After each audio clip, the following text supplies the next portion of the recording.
you're a new grad, I don't know, it's just, you don't expect to see like penises at work or any nudity at work, eating all these cool things, whatever. And I leave all of that to realize I don't know a damn thing. Today's conversation is with Evan King. He's a software engineer who grew to staff by the age of 25. He had a lot of things to share when it came to growing your career quickly. We also thought it'd be interesting to interview both ways because his career growth matches mine very closely. And so for each leg of the career, not only does he go over what he learned, but also I provide context on my path as well. I hope this conversation's helpful. Let's get into it. Today's interview is going to be a little bit different from the ones that I normally do. We have Evan on the podcast. I actually don't know of anyone who's gotten promoted to staff faster than Evan. Absolute rocket ship trajectory, got to Meta and got promoted to staff in 3 years, which just means he got a promo every single year. So he has a lot to say. I'm really looking for the conversation. And one thing that we're going to do today that is different from a normal podcast is because his trajectory is similar to mine as well. We both grew very quickly, very lucky in our trajectories. We will do kind of a back and forth where every time Evan answers, I'll also kind of give my perspective on how it was for me. Yeah, totally. I'm really looking forward to this, Ryan. This is going to be a lot of fun. And I'm especially excited to hear about your journey because that's something that even offline, you and I haven't chatted about yet. So yeah, absolutely. And I think there's some stuff in here I haven't said anywhere before, so we can see where it goes. Nice. That'll be exciting. So, okay, let's get into the first thing. First thing is like the beginnings of your career, even before you got into the industry. When we put out that content showing how quickly you grew, there was conversation about, are you this brilliant person who's been coding since you were 5 years old? Or were you someone who started studying at a normal time? So I'm kind of curious, how did you get into studying computer science? I had computer science offered in my high school, AP Computer Science, which compared to most, this is certainly early, but I felt late. Like most of the people in that AP Computer Science class, I grew up in the Seattle area. Around the Seattle area, most people in that class had a dad or a mom that worked at Microsoft. And so they had all been programming since they were super, super young. And I was horrible. Like I knew nothing and it was incredibly complex. And I was so down on myself. And up until that point, I had been a straight A student. So it really stressed me out. It made me feel like this wasn't something that actually clicked for me. But, I was resilient enough to make sure that I didn't lose that A streak and worked really hard in order to do well enough in that course. But then when we got to college, I didn't think I was going to do computer science. I just joined the engineering school and you have an intro to computer science class. And because I had more of a background than the majority of others who had no CS background, now all of a sudden I was good and better than other people. And it's like that human nature that when you're good at something, it's exciting and you want to keep going. That was the beginning. My high school, so I grew up in Orange County in Southern California. We actually didn't even have AP CS. I actually didn't even know what CS was until I got to college. Yeah. So yeah, I guess it shows you don't really need to be like a prodigy to succeed in industry, because you said you weren't like naturally super into CS from a young age. I didn't know what CS was until I got to UCLA. And even there, I started as an undeclared engineer, just because I knew I liked math and science, but I didn't know exactly what I wanted to do. And then when I took our intro CS classes, I thought it was fun. But I still I declared as an electrical engineer. I didn't go into CS. Oh. And my reasoning was that I like video games and I like computers. And I just thought that was, how I'm going to get into that. Later, when I got into finding internships and things, I realized actually electrical engineering is maybe not the way to set myself up for career success. So then I ended up switching into CS, which there's a lot of overlap between EE and CS. So it didn't need to take any more time. What year was that switch?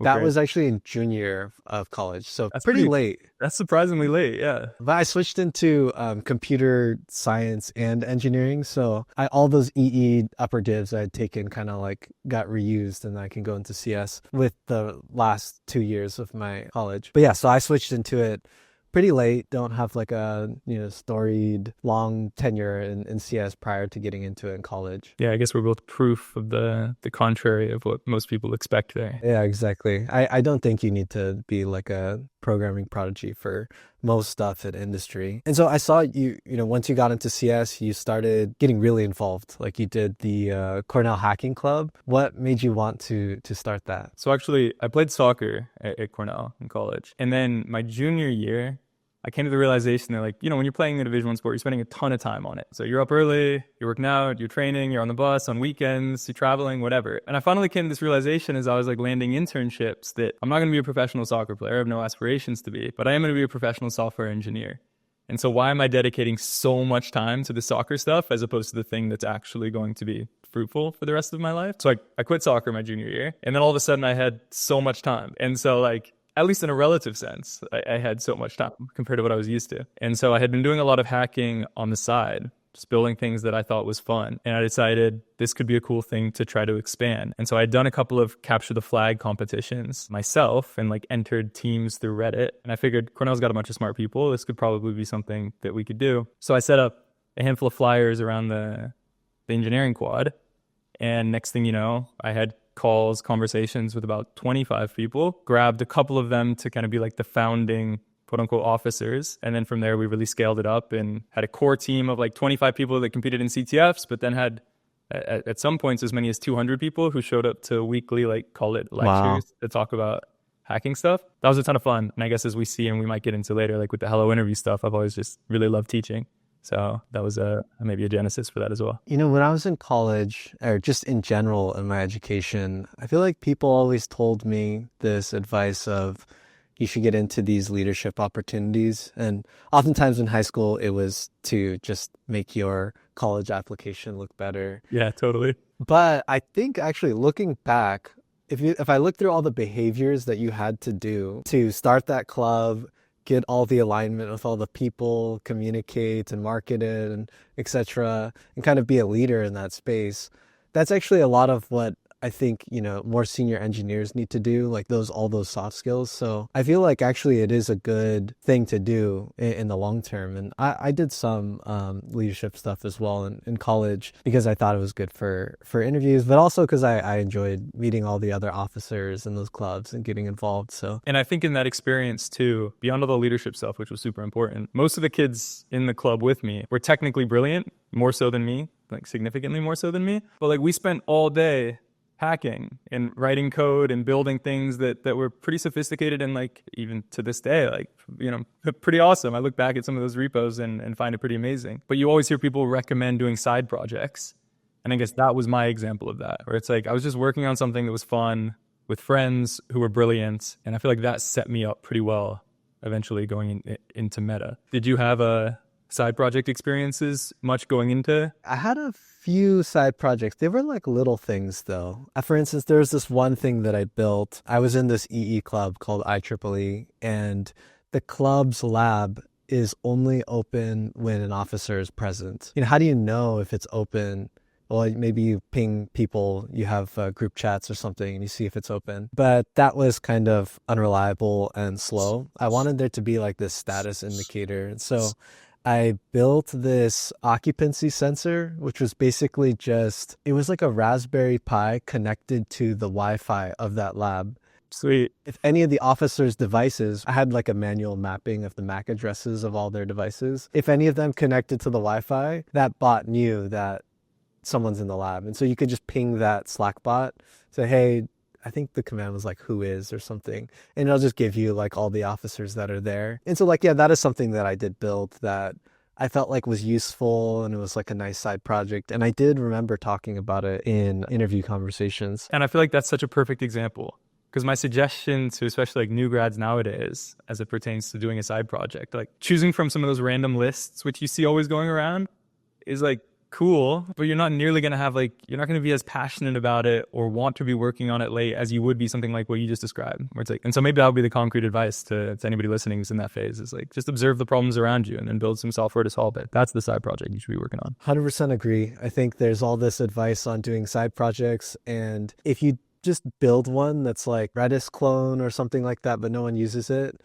I guess it's better than nothing, but it's not letting you do that full end-to-end path of learning. And it's essentially the same as like a college class project or something that you put on your resume.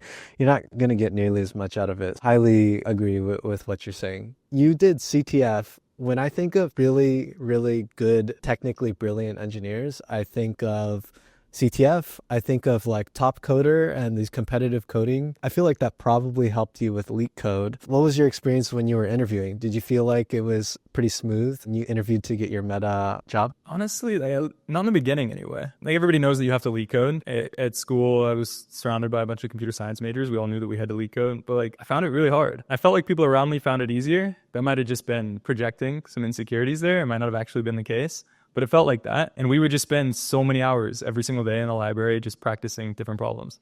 And eventually I felt like I got in the groove. But actually, maybe funny story, and this is where the first tick of luck pops in, and I'm sure that'll be a reoccurring theme throughout. But Meta came to my campus to interview. I think this still happens periodically, but it certainly happened more then. And so they came to campus. I showed up to do my interviews. And the first question that I got was one that I really would never have been able to do, really struggled with. It was a Leetcode hard. It was super difficult. But the night before when I was studying, I was like, let me just look at one more. And I looked at that one and I skimmed it. I didn't do it. I just skimmed it, but like I knew the trick. And so that question popped up, and had I not skimmed it, I certainly wouldn't have passed, certainly wouldn't have gone on site, wouldn't work at Meta. You and I probably wouldn't be having this conversation. So certainly a factor of luck there. It's crazy how much luck can make a difference. There's so many little things that were just opportunities that happen. I'm sure like the team that you picked or this, for instance, just completely changed your trajectory. So yeah, that resonates. And I think for me, for Leetcode, I was kind of mid at Leetcode, not very good. I remember my interview season for junior year. I didn't have a great resume, so I had like one or two companies, I think, and the one I ended up getting was Bloomberg, which was in New York. Yeah. And That's probably a fun experience. yeah, it was pretty fun. Although at that time I was really young, so you can't do a whole lot if you're like a 19-year-old in New York. I got through Leetcode, survived, but I remember that internship, the project was really easy. And I don't mean that as a bragging thing, but it was like I don't know, only like 2 weeks of work, even for someone who didn't have context on the code base. So I got it done really quick, and I spent the rest of the time just grinding Leetcode because I was thinking, okay, I'm going to make sure that that full-time offer that I get is going to get this amazing company and be so satisfied with it. I'd been practicing Leetcode aggressively all day, every day for that entire summer. And then I go into the interviews, and I was able to get interview opportunities with all the biggest companies because at that point, Bloomberg was a decent name to have. And UCLA, yeah. Yeah, and UCLA. So I was able to get my foot in the door everywhere. But I failed every single onsite that I got. Like, I think, like when I look back, at the end of the day, it's just a wasteland. I had two offers. One was the Bloomberg return offer, which I didn't need to interview for. And then the other one was Amazon. And that interview loop was not an interview loop. It was some weird SAT. Oh, did you have the online like simulation thing? I did that for Amazon, where it's like you're in a whole simulation portal with like a person telling you to check your email kind of thing. I remember that. I don't remember if that was the year after the one I did. The one that I remember is like they came to our school and they booked out a room that could fit hundreds of people, and they all gave us essentially an SAT. Like it was just logic puzzles, you know, they'd be like, whoa. It would be like A, B, C, D, colon, blank. And then the multiple choice would be like, is it E, F, G, H? Or is it like, you just like complete the pattern kind of stuff. Anyway, so I got the offer through that like weird logic puzzle thing. And anyway, at the end of the day, I completely failed all my Leetcode, even though I was grinding and really trying. Still not sure what happened in that case. But yeah, ended up accepting Amazon because I wanted to stay in the West Coast in that case. That's so funny. I had a bunch of the interview rounds too, maybe slightly different. The majority went well, but there's one that I failed miserably, and I still remember it to this day because of kind of how much it shook me up. And it was the one I wanted more than anything. It was Palantir, which at the time in particular, like Palantir was so cool. For whatever reason, maybe it was just a Cornell thing, or maybe this was true. No. UCLA too. Palantir was so cool. And I went in the interview loop, and they say you do a first loop for the onsite, and then they regroup, and they call some names to either like go to the next round or be released. And what they say is that if your name is called to be released, either you crushed it and you're just hired, or you failed. Obviously, it's probably only true that you failed, but I was convinced by that. I thought I crushed my interview. I was in the first group of names. No. So I was like, I nailed it. And then I just waited for the call. I was so confident. And then 2 weeks later, it told me I didn't get it. And I was so heartbroken. But oh God, the difference in expectations must have been crazy. Totally. And now in hindsight, it's like, oh man, that must have have totally just blown it, and they were nice to me, making me think I did well. So what you're saying about Palantir, absolutely S tier company to go to at the time. This was, you were 2017 for Cornell? Yeah. Yeah. So I was 2017 for UCLA. And yeah, I remember Palantir was one company that was absolutely S tier, which I feel like it's no longer that prestigious. And another one that I remember was Quora. Quora was like, oh, that one was really good. You should go to that one. That's funny. I didn't hear much about Quora. I don't think that was top of mind for me. Okay, maybe it was like a California thing. The Jane Street. Jane Street, yeah. Jane Street's always been... All of the quant firms were really, really big. I'm sure that was probably still true where you were too, but especially the proximity to New York, that was really true at Cornell. At UCLA as well. And when I've looked at some recent day tier lists, and aside from the AI companies coming in, those finance companies are still, Yeah, they still pay handsomely in cash, from what I understand. Oh yeah, yep. I remember it was like OCaml was like the thing for Jane Street, like a little bit. Yeah, exactly. We had no camel class in school. Yeah.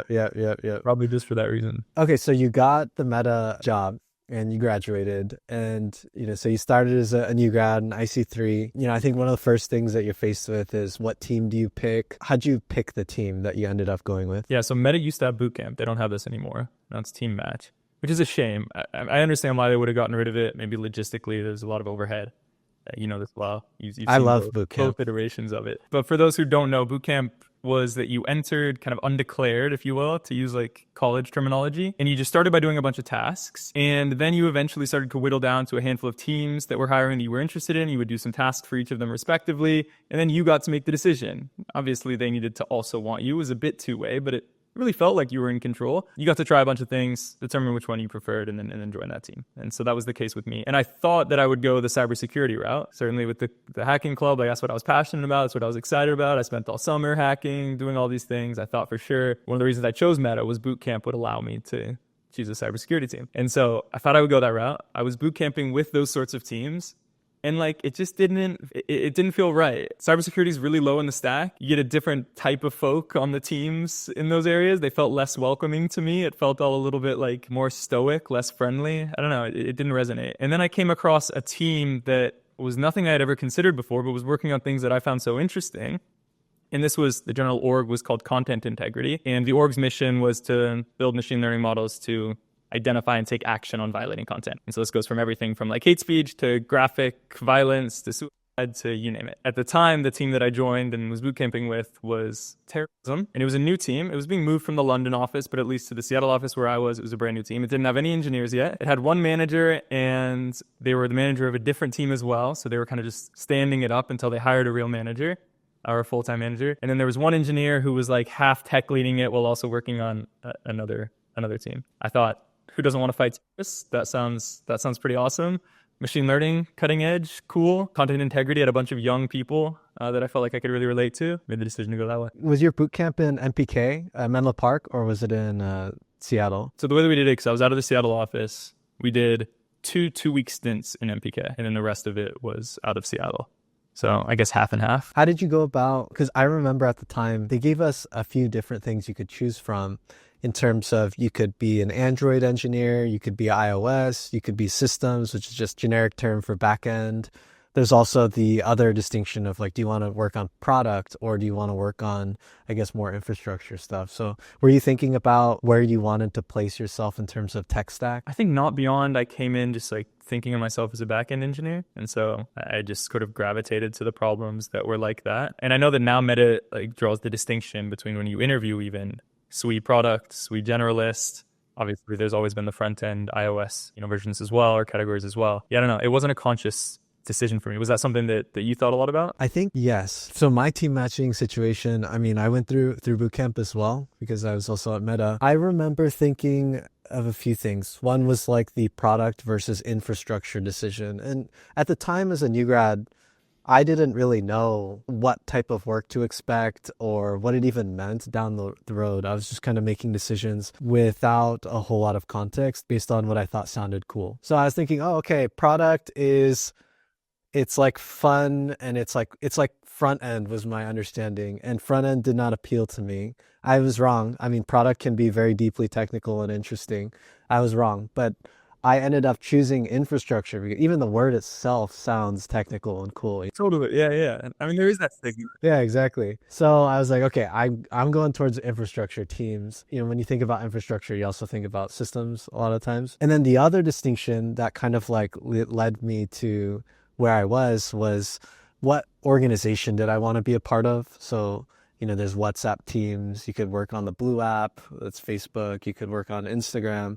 And Instagram at the time was the relatively new acquisition. It was The cool. founders were still there. Yeah. And it was hot. It was this cool product. People generally liked Instagram then. And the Facebook app was kind of this bloated thing that old people use. I don't know. I was thinking, oh yeah, I want to go to Instagram. And so that's how I ended up picking an Instagram infra team. And I remember at the time, the manager that I reached out to actually didn't have headcount for me, but I begged him because I said, I really want to go to an infrastructure team. I really want to work at Instagram. I promise you, I'm going to really work as hard as I can. Please, please, please. And he had some flexibility. He was able to, I guess, borrow headcount from someone or something, because when I met with him, he really felt how earnest I was there. I think that's one thing that I learned in my career journey is oftentimes the best opportunities are not the ones that seek you out, but the ones that you seek out. Because the ones that are seeking you out, oftentimes they're in a position of less strength. They just need someone. And the ones that are really great, they have all these people coming to them. So you really got to like battle your way into them. But it was totally worth it. And I absolutely loved that team and I stayed at it the whole time. And that moment of agency, I'm sure like translated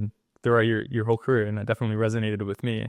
It's sort of this aspect of like, you got to go take it. It's not necessarily going to fall on your lap. And so if that seemed like the right fit for you, then you went in and you sort of demanded that you take it, and it worked out, which is huge. Yeah, definitely. Agency is a huge part of actually capitalizing on opportunity. So much of this stuff is luck and opportunity. And if you have that extra agency to go and take initiative and seek things out, you can turn things that were no's into yeses. Oh, in this case, yeah, someone might have politely said, oh, okay, you don't have headcount, and like search somewhere else. But I was aggressive. Starting at Meta, you're on the team. I think you mentioned to me something, all it says in our outline is penis story. I laughed when I saw that.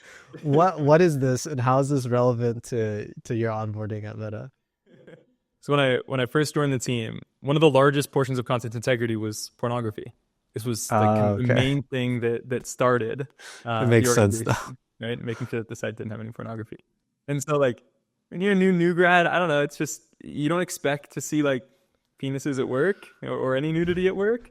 Right. And I have this distinct memory of the first time where I had just joined the team. I was trying to get up to speed, and I went up to one of my colleagues who worked on the porn team. Again, I was the only one at this point on the terrorism team, so I was kind of relying on them for expertise. And I went over there and sat next to him to try to ask some questions, and he's got his two big monitors, and one of them's got all the code that he's been working on, and the other one is just the entire screen, filling the entire screen.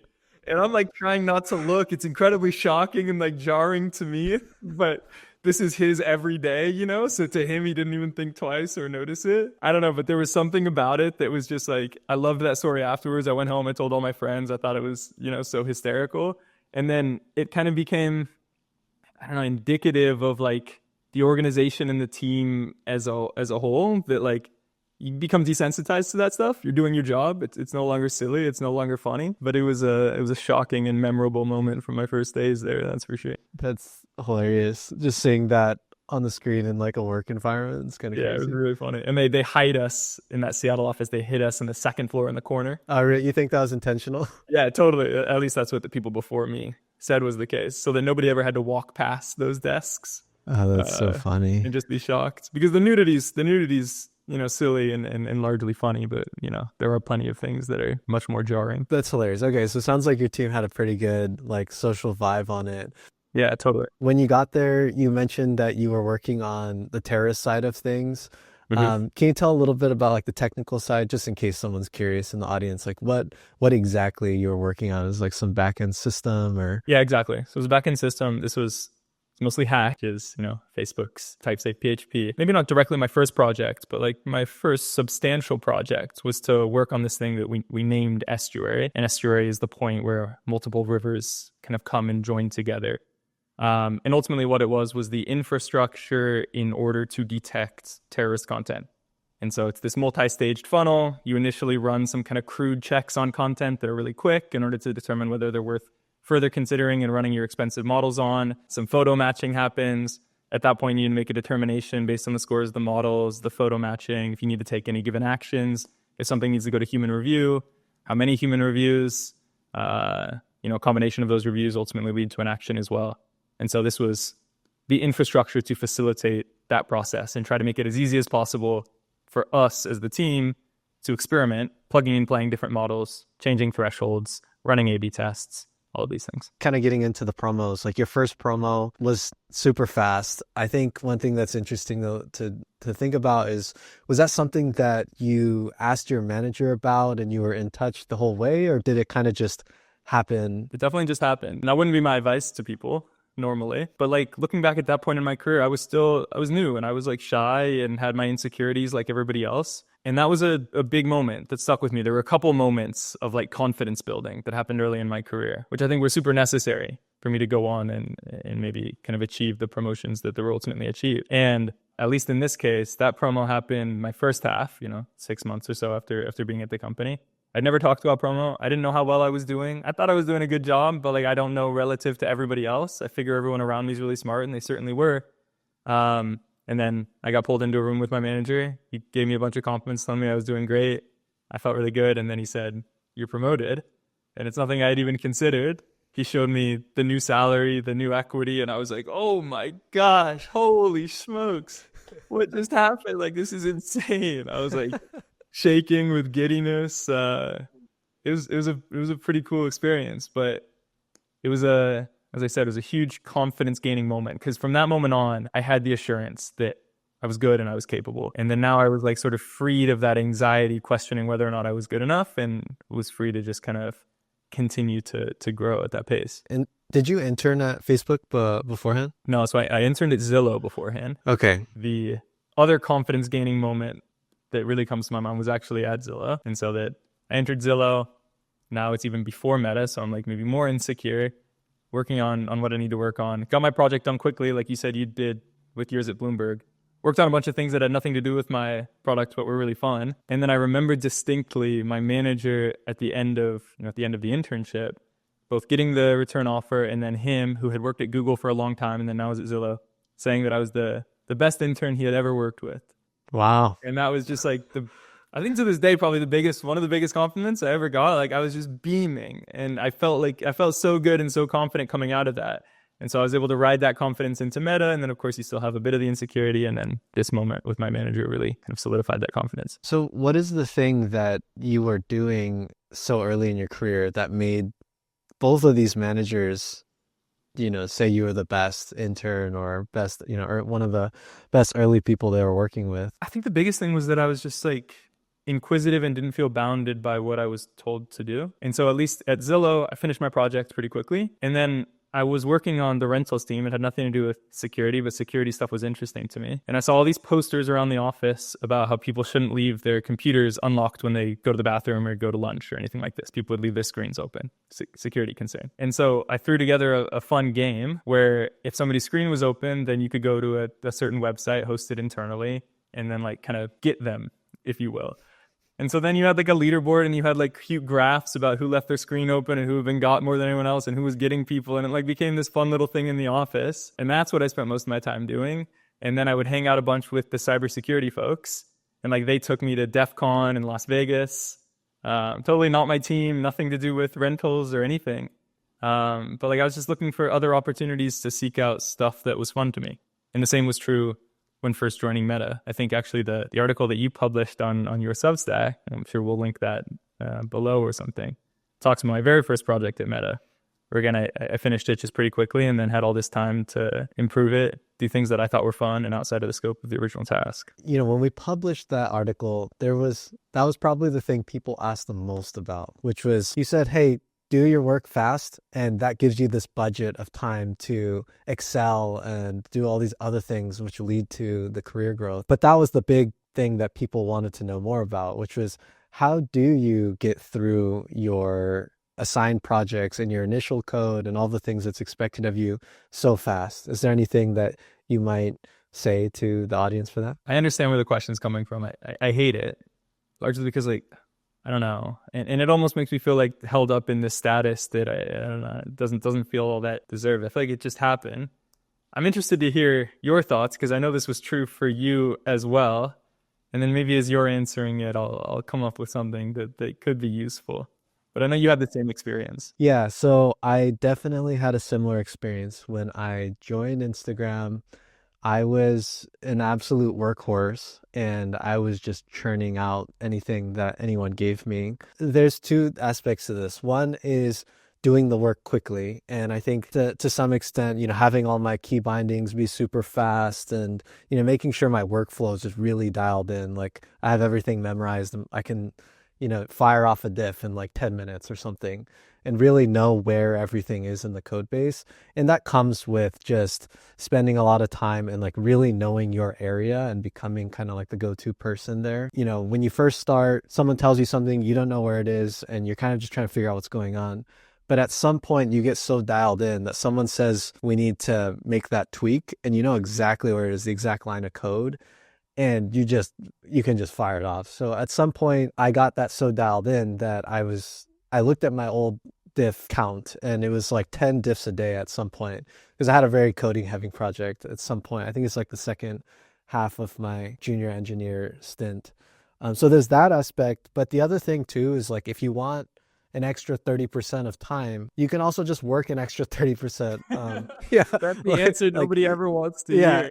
Yeah, you don't need to be brilliant. I'll say, and I definitely did that. I was an absolute monster. I would get in, not too early, I don't know, like 10 a.m. or something, but I leave on the absolute latest shuttle, which I still remember to this day. It was like 9:27 p.m. But the important thing there must have been that you were enjoying it, right? Because I think that's the fine line. And that's where the advice becomes kind of dangerous, maybe. For sure. I think like, because everything was so new and you're in like this big area and it's just fun kind of like getting really dialed in and firing out all that code, as a byproduct, whether you enjoyed it or not. If you do spend an extra 30% of time, yeah, you can use that to grow. It's almost like this budget of extra stuff that you can do. Yeah, I guess there's two ways to it. You can really dial in and like, submit code more quickly, which comes with time and like really thinking critically about your workflow. But the other thing too is you can, work extra, and it's way better working extra when you enjoy it. Yeah, you're gonna hate your life if you hate submitting the code, but you're doing it anyways. Totally. I think the two things that came to mind for me there as you were sharing all that was the first one. The workflow is so important. And for me, it was a memory thing. I don't have the best memory, but I'm good at using resources in order to help me remember things. So at my time at Zillow and at school, like I built a fun little project. I think it was a variant of Lucene at the time. I'm not sure, but it was my own like little personal hosted search engine. And I would just put markdown stuff in there that I need to remember, and then I could like quickly search it and find it. Fun enough, right? You can't use that at Meta, but it's not all too difficult to like recreate some variation of that, even with just like a control F and some markdown files. Anytime I solved a problem, I would write it down. And then I never needed to struggle to solve a problem twice, which was really important. And that speeds things up significantly. And then the other thing that stood out, and this I more observed with mentees that I had or other folks in the team, was that I guess naturally I had the ability to not let things stop me. And so I'm sure this will resonate with you too, but there's plenty of times for which I would see a mentee and they got stuck and they'd like try to research it. They would be a little nervous. Like, do I ask the senior engineer now, or are they busy? Do I do this? Do I do that? And I felt pretty comfortable just spending like an hour trying to answer the question and then asking someone. You don't want to be that annoying guy that's always asking things, but like the ability to find the person at the company that knows and get the answer from them. And this isn't just true at junior, this is true staff and beyond, I'm sure, is a super powerful skill. And that's just like kind of having the confidence to know it's reasonable I don't know this. Let me ask someone who does, and let me write it down and keep moving. That second one is huge. It can be so impactful because if you get blocked, it could take you days to do something that someone else can do in an hour or something. If you go to the senior person that really already knows the code base, you give the exact code pointer, tell you exactly what to change, instead of you doing like a blind brute force search, you can speed up by days. And that is actually way more impactful than small workflow improvements and things like that. So, and yeah, that is kind of like a soft skill thing, where knowing that it's reasonable to ask, knowing how to ask in a way that is welcomed. I think that's huge, especially for the early levels. And then maybe the last one here, not to kind of beat a dead horse on this topic, but being able to search the code base, I think that was something that I was maybe uniquely adept at early too. You know, at Meta, it's monolith. We have the entire code base at your fingertips, and the chances that you're solving something for the first time is almost none. Somebody has almost certainly done it or done something similar. And so knowing what to be able to search for, and sometimes this is just like guessing as to what people might have named functions or variables, and you're hunting for just that piece of code that resembles a similar challenge to what you have in front of you. And being good at that searching process is honestly a huge accelerant. 100%. And if you're really good at code search, it is so impactful for the later levels too, because oftentimes the later levels, you're just trying to figure out where to make changes and how to make changes and figure out ambiguity and like, where's the problem? Understand a code base quickly. Yeah, exactly. And code search is like one of the absolute peak skills to really dial in. So yeah, that was pretty good for the junior side of things. Moving on to the next one, in terms of promo from mid-level to senior, I'm curious, what were the main differences in this one, and what is the story behind that promotion? I guess the first place that I would start is that the team had grown now. So we were talking about how I was the first engineer on the team. It only took a week or two until we hired the first senior engineer on the team. A couple weeks later, we had another one. Now the team's 8, 9. It's got the full-time manager that came in. I think because even though, like, you know, the team at one point was 3 senior engineers and me as the junior engineer, because I was there first, even if it was just a couple weeks, I felt like I had the context. And I was like helping them ramp up, sort of. It was probably more in my head than anything else, but at least helping them with context. And that was super valuable, like both in terms of having the confidence and just like really understanding the code base more than most people. And so the team would continue to grow, and content integrity was growing like crazy. And we have more and more violation types that we needed to support. The terrorism team had been morphed and changed and now like split into, at the time, 3 teams. Terrorism, child exploitation, imagery, the really bad stuff, and then graphic violence. And graphic violence was sort of like the lowest priority of the group. And so it kind of got carved off. And my manager asked me if I wanted to be the tech lead for the graphic violence team. And I didn't know what tech lead was. I didn't know what that meant. It sounded cool. It sounded fancy.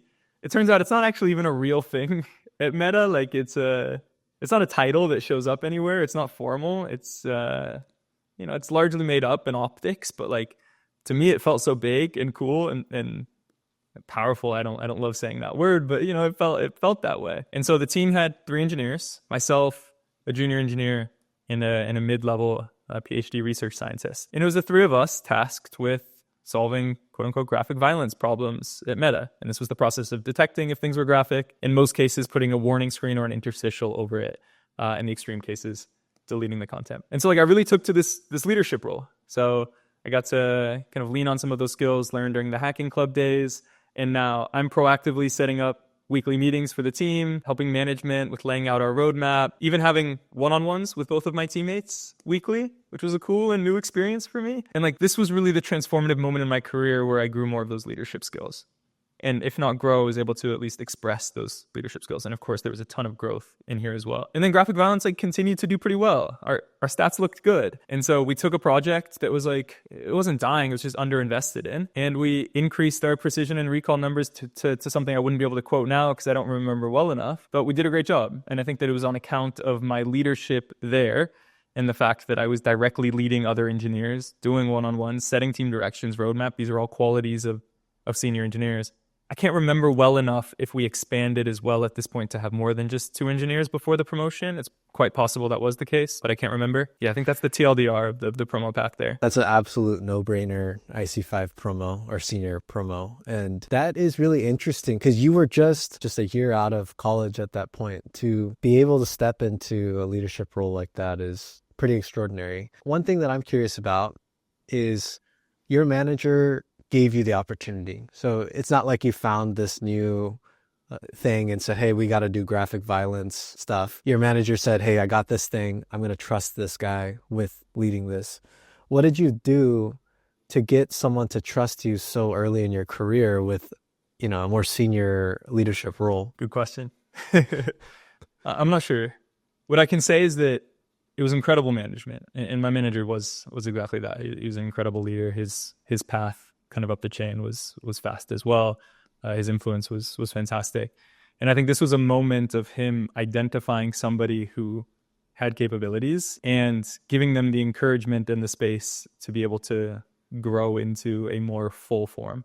And there was plenty of like hands-on management as well. Of course, each one-on-one with him, I was getting plenty of tips on how to become this leader. But at least for me, having someone recognize an ability and then giving me something that at the time was outside of my scope and felt grand was like a challenge that I felt I needed to repay them, and I needed to kind of grow into that role and be successful. I think this is really just like a lesson in fantastic textbook management of identify people who maybe have the capabilities, give them more than they can chew. Maybe I wouldn't say it that way, but give them a larger scope, make them feel empowered, and then support them while empowering them. This manager must have seen something in you that let him think that you could handle it prior to that. There's something that you did when you were junior. I guess maybe that's also why you got promoted so quickly to even the mid-levels. Yeah, the stepping stone was probably that we onboarded so many people. And like I was the authority. I'd been on the team the longest. And so every person that we onboarded, like I was significant in their onboarding, regardless of their level. And then even beyond their onboarding, you know, like I had the context. So I was the person that people would come to with questions in order to help. And to one of the things that was in the article on your Substack, like I was never shy with favors and helping people. And so if anyone came to my desk with a problem or they needed help with something, then I was eager and willing to help out. And I'm sure that like some of these qualities are what kind of led to him feeling like he could put that faith in me. Yeah, exactly. Because I've seen people who have the exact same opportunity. They were early on a team, and they even told me, they said, this is a good opportunity for me. All the new people coming in, I'm going to onboard them, and this is going to help. I'll be in a good position. And rather than them riding the wave with the team growing, you know, the team goes over them. You know, they're just junior engineer that knew where some of the code was, but that's it. But in this case, you had the leadership ability to remain a leader, and naturally too. It doesn't sound like you were really like power hungry and saying, I gotta stay on top. And you know, you kind of just helped people. You knew everything, and you naturally were put in a leadership positions. There were, as you were saying that, one thing came to mind which might be interesting to folks, and that was that there were tensions there. The one tension that I remember was a senior engineer who joined the team, who actually ended up being, to this day, one of my best friends in any relative professional context. He was a senior engineer, incredibly brilliant guy, a current manager at Meta still. And I felt a little like territorial. I was like, this is like my project and my things. And like, I'm the little junior engineer and he's a sophisticated senior engineer at the time coming from Microsoft. It didn't last long. And I remember, I think I had one conversation with my manager about it, but like I needed to slap myself across the face and like be humbled a little bit. And he was teaching me so much about like in all of my code reviews, in all of my, you know, design meetings, design reviews, like he helped me grow so significantly technically. And if I wasn't open to that, my career likely would have gone in a different direction. And it very well could have if I didn't kind of self-realize that I was having that kind of negative feeling. And then two, I'm sure get a slight slapping across the face in a polite way from my manager as well. So you felt territorial, but rather than like going and clawing for and saying, this is mine, you shared the scope. And actually you two combined, it was like 1 + 1 = 3 or something more than. Yeah. And I think that we had like such an amazing relationship, and he helped me grow.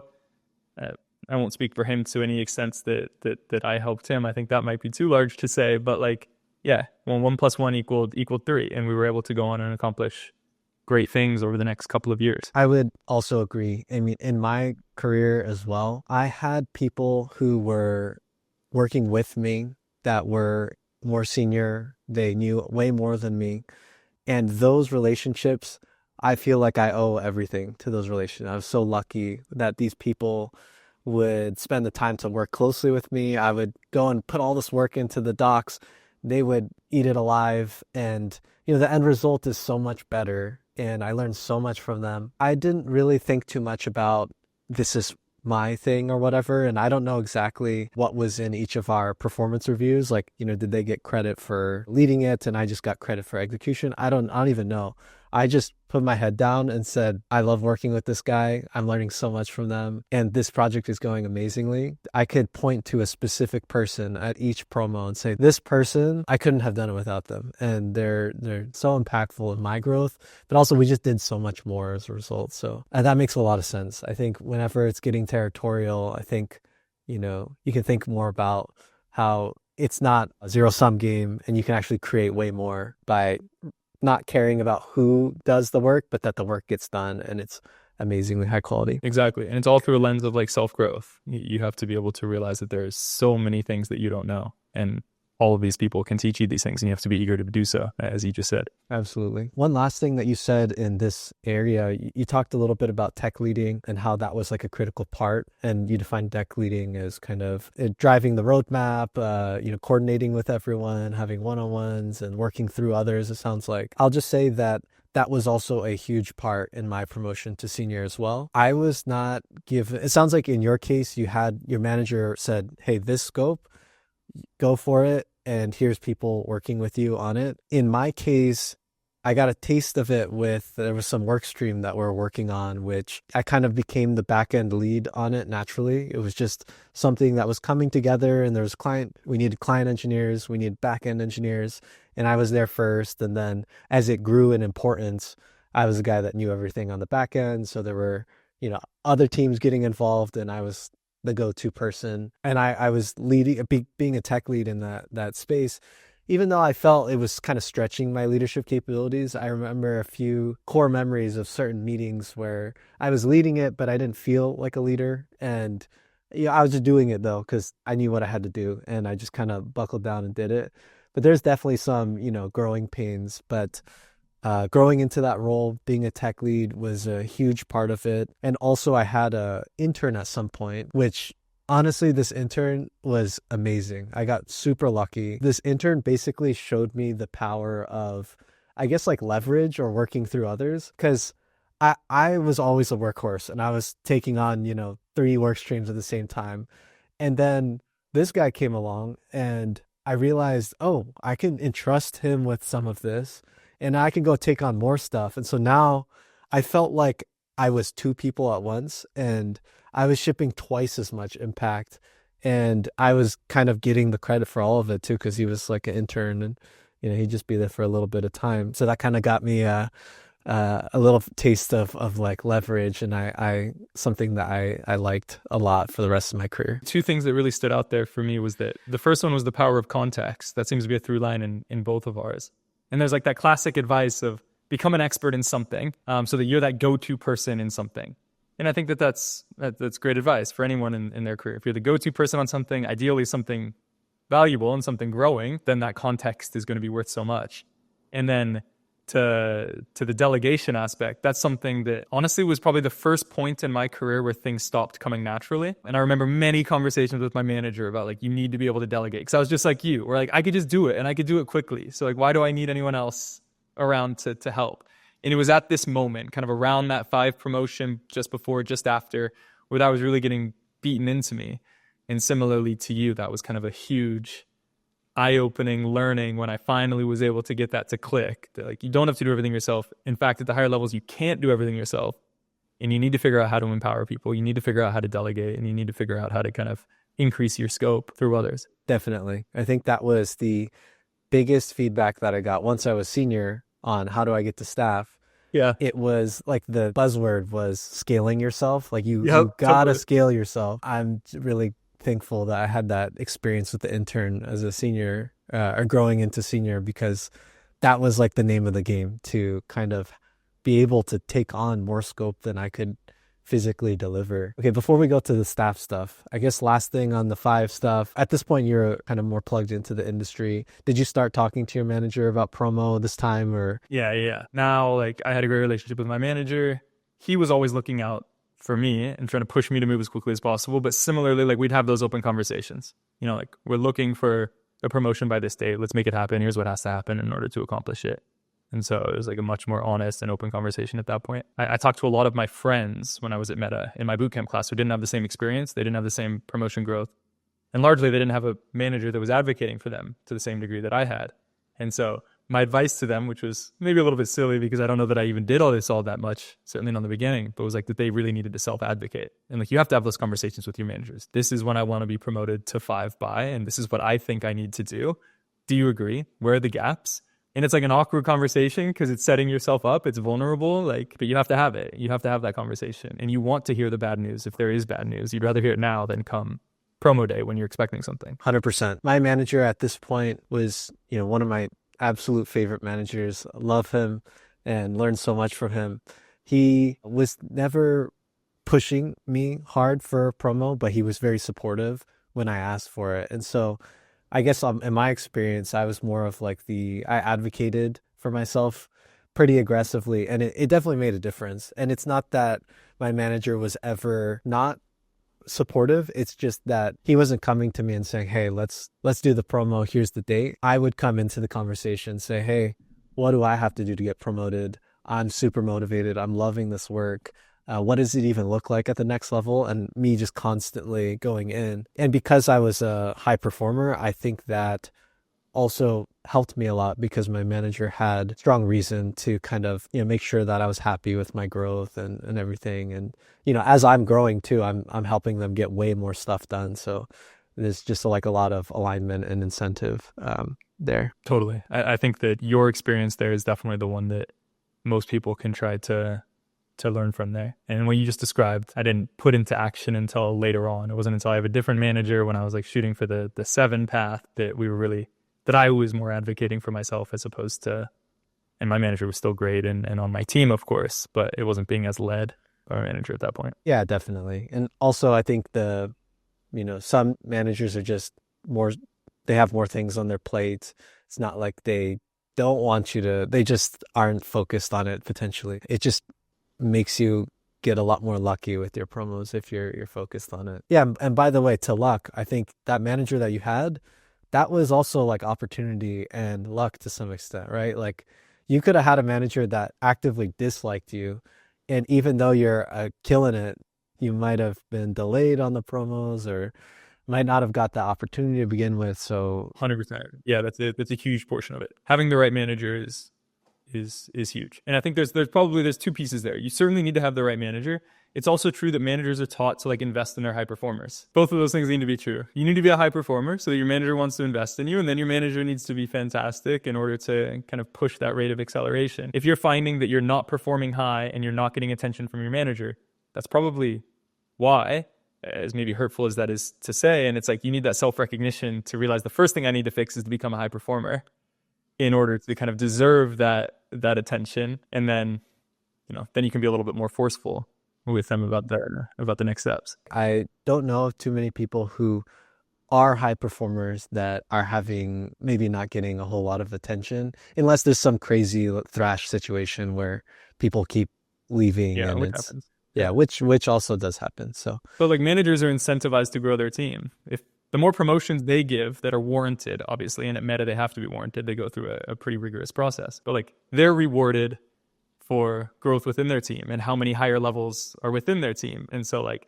they're looking for the ones that are excelling so they can invest their resources in those in order to also help themselves. Like it's the reality. And it's the right incentive structure too. I don't think that it's devious. So talking about staff promotions, and I think this is the part that I think a lot of people are most interested in because it's ambiguous. I guess the thing that I'm curious about to start is what kept you at the company on the same team. Because when I think to my peers, a lot of them had left their initial team within 2 years or they switched companies. So what kept you there? Yeah, I guess the short of it was that I just really loved it. Actually, I wasn't hyper optimizing for growth. Like the growth stuff was happening and it was fun and it was great and I loved it and I was trying to push for promotions. But like I was just really enjoying what I was doing. We were working on really cool things. And I felt like deeply like I was having an impact in the world. Whether it was terrorism, graphic violence, I worked for a smaller stint on the CEI stuff. Like it was deeply fulfilling and it was exciting. And then at least the fact that the team was growing so quickly and that content integrity, the organization kept growing. And it meant that despite the fact that I never switched teams, I went from working on terrorism to CEI to graphic violence to we'll talk about here in 6, some other stuff. And so I never made a conscious change, but I had 3 managers. I had different teams. The engineers around me were all coming and going. Like there was enough dynamisty to keep me interested. I think that started to fade towards the end of my career at Meta. And then obviously a change was made. But at this point, I was just loving what I was doing, so there's no consideration. I think for me, I stayed much longer than all of my friends. I think a lot of my friends, they went off to do startups or I'm whatever. I'm curious to hear from you, and I don't know if it's now or if you want to talk about this later, but at least fairly recently, you made the change. I And I did. wonder how you reflect on that. If you wish you made it earlier, kind of how the change went in terms of your growth, not just in your career growth, your technical growth, all those things. Yeah, and we can definitely talk about that. I think up until the staff point, I was hyper optimizing for career growth, and I loved my work at the same time too. Don't get me wrong, but I was always thinking, how can I grow faster? I think I was pretty ambitious when it comes to that sort of thing. Every year, I would think, what can I do to grow faster? What is the next thing?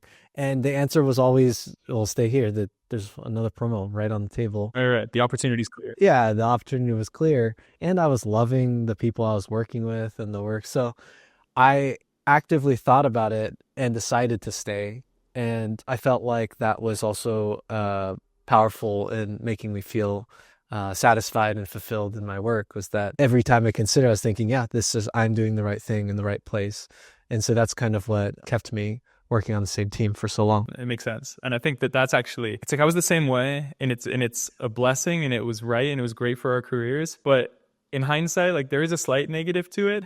It's almost like this trap of that next thing is so close, so keep going to it. And I wonder if, at least like as a meta point, that's meta, not as in the company, but you know what I'm saying, it's better to switch like a little bit sooner for technical growth. I don't know. It's a balance, it's trade-offs, at least reflecting on myself. There's a lot of trade-offs that come with it. I will say staying until IC6, especially with the trajectory I have, I don't have a whole lot of regret with it. I look back and I absolutely loved being plugged into this. Maybe it's just my personality, but knowing that there's something right in front of me, grinding towards it. There's all these things I'm growing towards. That's the next ring in the ladder, right? Yeah, I felt like I was playing a video game or something, and it was just so, you talked about that first promo you got and you felt so giddy. Yeah, I was chasing that high all the time. No, totally. I definitely think like to IC6 it was a no-brainer, especially with the trajectory. I think it would be different if it was grueling and there was a lot of uncertainty and things, but I do feel like locking in the IC6 growth so quickly, well, it definitely helped financially, there's no doubt, but also I think a lot of the higher level behaviors are the most satisfying for me personally. Like I enjoy working through others and leverage, and as an IC6 you define the direction, and that's very satisfying to me rather than taking direction. Yeah, let's talk a little bit about the IC6 promo for you. I'm curious, what was the anchor project that got you promoted? Maybe you can tell us a little about the story at the time. I guess the turning point was, so I'm still the tech lead of the graphic violence team. So I guess timing wise, let's see, the first promotion was a half. From 4 to 5 then was 2 halves a year. And then this one was 3 halves. So it went 1, 2, 3. And so we're probably halfway through at this point, maybe a little bit before halfway. So maybe the first of those 3 halves. And the tragic incidents in New Zealand, the Christchurch shooting. I don't know if this is something that you remember from the news at all, but it was March 19th or March 15th, 2019. And somebody live streamed the shooting of a mosque in Christchurch, New Zealand, killed 51 people on live stream. And as the tech lead for the graphic violence team, I was heavily involved in Facebook's technical response to this. It was all over the news. It was a horrible atrocity, and we blew it. We missed it. Like, we allowed this to be live on the platform for 9.5 minutes as opposed to detecting it much sooner. And then beyond that, copies of it kept spreading like crazy. So people would download the full video. I think he also streamed, was it Twitch, something else? Anyway, the videos just continued to be spread around our platform. And this was bad. And so I think that this happened, if my memory serves me correctly, sometime in the evening, 5 or 6 p.m. I think I'd already gone home at this point. And I got the phone call that it was an emergency, probably from my PM at that time. And like, we were in the war room. And so I'm sitting in the war room with the VP of integrity, with head of content policy at Facebook. And like, I was the technical head here. My manager at the time, if I remember correctly, was on paternity leave. So it was like, there were plenty of people around to support, don't get me wrong, but I kind of had a significant role to play there. And so there were many nights staying up through most of them, figuring out what to do, training models kind of overnight on the spot in order to detect different variations of these things, making adjustments to our content detection algorithms and our photo banks, video banks, respectively. And Like that was significant. It gave me a lot of visibility. And I wasn't thinking about promotions obviously at the time. I was thinking about like the families of the people who had this video being circulated and the atrocity that it was. And everybody that we were working with was thinking about, that context, just how awful the situation was and that we wanted to be a part of the solution. So I spent a lot of time on that. And then ultimately we came to the conclusion as a company, and my manager's now back from paternity leave, and I only learned how strongly he petitioned for this afterwards. At the time, I thought I had a larger role in this, and in hindsight, I did. But regardless, the recognition from the company was that we were underinvested in our ability to detect these sorts of worst atrocities in real time on live video. And so my team in graphic violence put most of our resources onto photos and videos that were not live. And this is just it's a different fundamental challenge. So we decided to create a new team. And this team was called Real-Time Integrity, and its goal was to detect in real time things like murders and suicides on live video, which is a horrible thing that you even need to do in the first place, but unfortunately it was necessary. And so the team was created, and at the time of creation, it was me and the PM. And they basically said, this is your guys' problem. Figure out the scope, figure out how many engineers you need, figure out what you need to do, figure out the roadmap, and have at it. And so this was totally greenfield, and it was a super fun, challenging thing to work on. It was super fulfilling. It was super exciting. We started to hire up slowly. For the first half or so, we only had 2 other engineers other than me, so 3 engineers in total. And our progress was really slow, actually. We were having a really hard time detecting any of this content. It happens so infrequently. And so, you're caught in these terrible situations of what do? You train on the couple of examples that you have. And then obviously they were in your training data, so you're overfitting to them. So the fact that you detect them now is not representative of anything. But we don't have any other examples to evaluate ourselves on. So it's a measurement nightmare. And then the only way that we can know if we're doing a good job or not is that the next atrocity happens and we get the phone call that we blew it again. So it was it was stressful, and progress wasn't being made at the pace that we wanted it to be made at. But then 2 large things came that changed that. The first was the need to solve the measurement problem. And so in order to do this was sort of my largest project at the time, and it grew even to an organization-wide project later on, an integrity-wide project later on. And we called it Golden Set Recall. And it was basically the idea that we went through a bunch of effort in order to curate a golden set of content that we needed to be able to evaluate ourselves on. This was all of the past atrocities that have happened since live video went live in 2007 or whatever it was, 2011, 12 maybe? Anyway, all of those. And then this is the set that we're going to evaluate ourselves on by way of actually restreaming content. So we'll have holdout content that we need to evaluate against. And we're going to set up the infrastructure such that bots will legitimately restream this content in order to test holistically our infrastructure, not just our models. We'll legitimately restream this content on Facebook. Comments will come in at the right time, all of these different things. And then importantly, this needs to be fully isolated. It needs to be on real Facebook so that it tests our real infrastructure. But obviously, if anybody saw any of this, it would be an absolute nightmare. And so that was the challenge. And once we had eyes, we knew how we were doing. And what we learned was that our recall at the time was 9%. This was for suicide specifically, for which we had more data for. And so we had 9% recall on live suicides on Facebook. This is bad. This is not good at all. So we continued to iterate from a modeling perspective, and we're doing fancy things from a modeling perspective. This is a lot of assistance from the AI org as well. They're doing a lot of the core embeddings, and then we're doing the applied ML on top of it. We're doing sophisticated sequencing, temporal modeling, and nothing's really happening. And then I had the idea, which is so obvious in hindsight, but I looked at enough of these examples that we were missing as they were coming in every day. And I realized that you look at the comments, and the comments read, "Don't do it. Your family loves you. Please, no." These comments are indicative, and the people who are posting the comments know of the atrocity long before our sophisticated models are able to figure it out. And at the time, we were so focused on pinching pixels and audio waves that we weren't focused on the thing that was obvious and right there, kind of beneath our nose the entire time. And so we updated the models to take into consideration these kind of temporal comment signals. And it was a revelation. We went from 9 to 50, 55% recall almost overnight. And then now we had a feedback loop. Now the model's better, and it's actually detecting these things far more than you would ever imagine would actually be on these platforms. And now we have more training data, and now we can continue to iterate, and we have a foothold. And by the time I left, we were into the mid 90% on recall, which was a huge success. And so to tie it all back to the promo came kind of maybe halfway through that story, where we were just starting to see progress. We had a metric, we had a way to evaluate, comments were successful.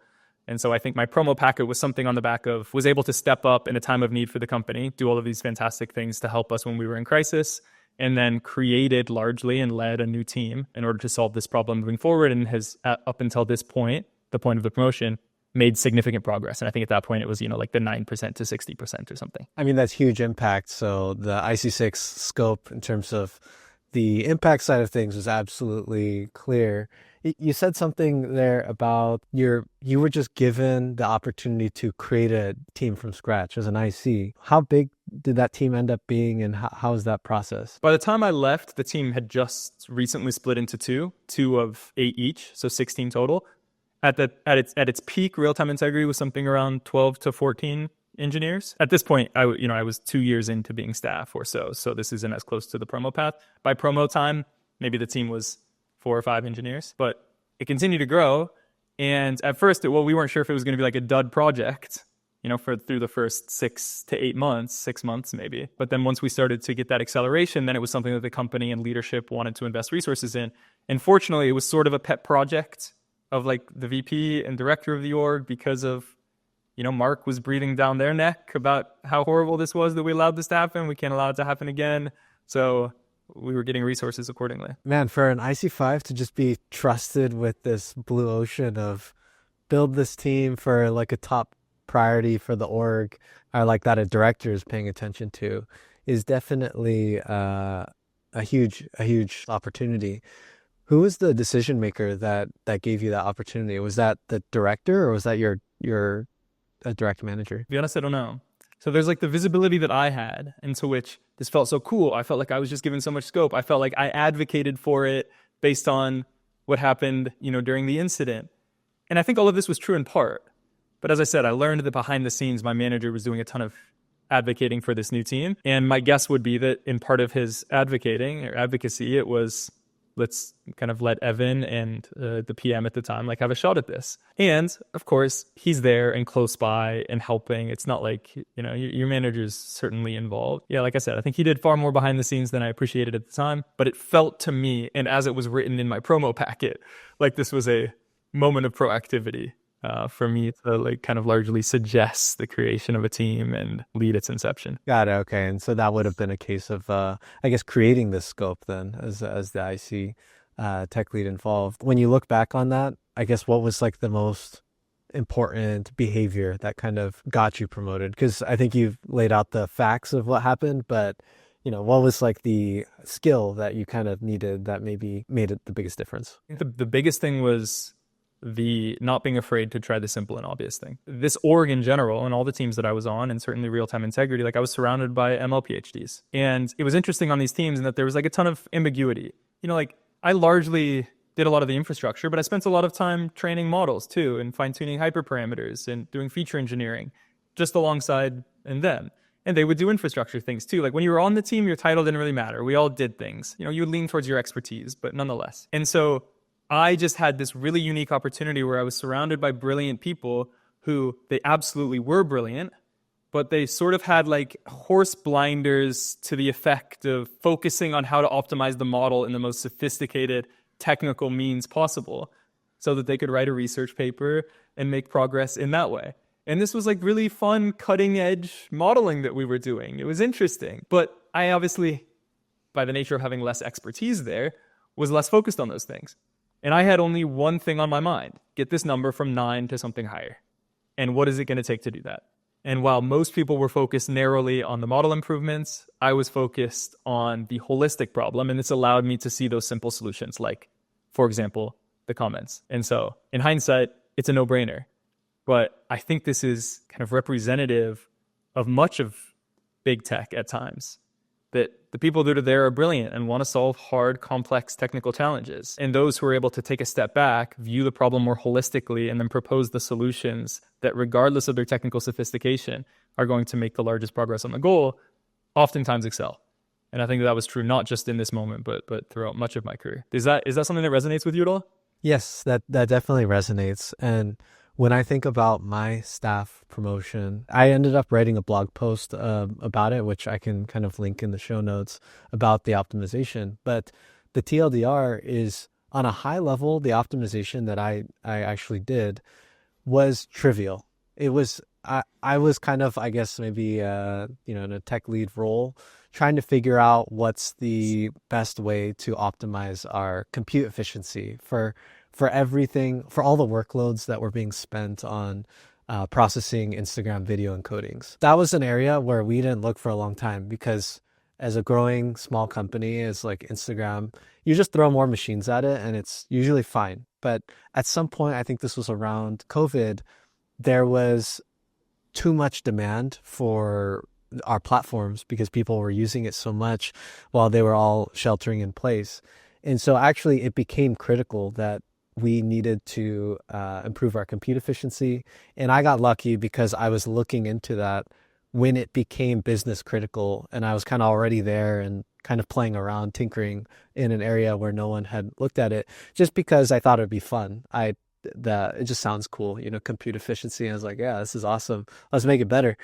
And then And there's so much money to be saved there. exactly. I just thought, oh, there's this big opportunity and this work is going to be so cool. And so I just started looking into the area and kind of digging into like, what would it look like to make this efficient? Because this is something that we've never really looked at. And I, listed out all the ideas and I booked meetings with the most brilliant engineers that I was working with that also contributed to these brainstorms as well. And when we put everything out, the most impactful idea was the most obvious, easy thing to do. It was absolutely trivial. It was like on a high level, I could just explain it as we just didn't do some redundant work that we were already doing. Yeah. And it probably wasn't the first thing people considered. Yeah, right? there's a lot of other things we could definitely be doing. Yeah, this project didn't seem that cool. Yeah, it definitely resonates that, as an IC6 engineer or just generally as an engineer, you focusing on actually what matters and what's impactful is the absolute number one thing that's going to grow your career. And it's not always the technically complex solution that is the shortest path to having impact. And the people who have the initiative to drive the impact, regardless of what it takes to do it, are going to be the people who are rewarded because everything is proportional to your impact. So yeah, that definitely resonates to me in terms of doing the simple thing. It's actually it's a benefit. The simpler the optimization is, the way that I look at prioritization is it's kind of like the impact throughput that you're having, where you can think of this as like a fraction and the numerator is like how much impact is there. But obviously the denominator is like how much effort and time and complexity is this thing going to be. And actually, if someone tells me I'm going to have the biggest impact with like a one-line change that is just not doing some additional work. It's amazing. I prefer that to the crazy, year-long project that's like super complex and adds all this maintenance. But that was one place. That was one place where Meta's culture excelled. And I don't know to the extent that this has changed since I've left. Of course, you're still there, so you can speak to this. But I know at other companies, if you're the guy who made the one-line change and it had huge impact, you're going to be rewarded proportional to the difficulty, the one-line change, right? Whereas at Meta, that wasn't the case. Like it was like you had huge impact and nobody else thought to change that one line, but you did. And so you're rewarded for it.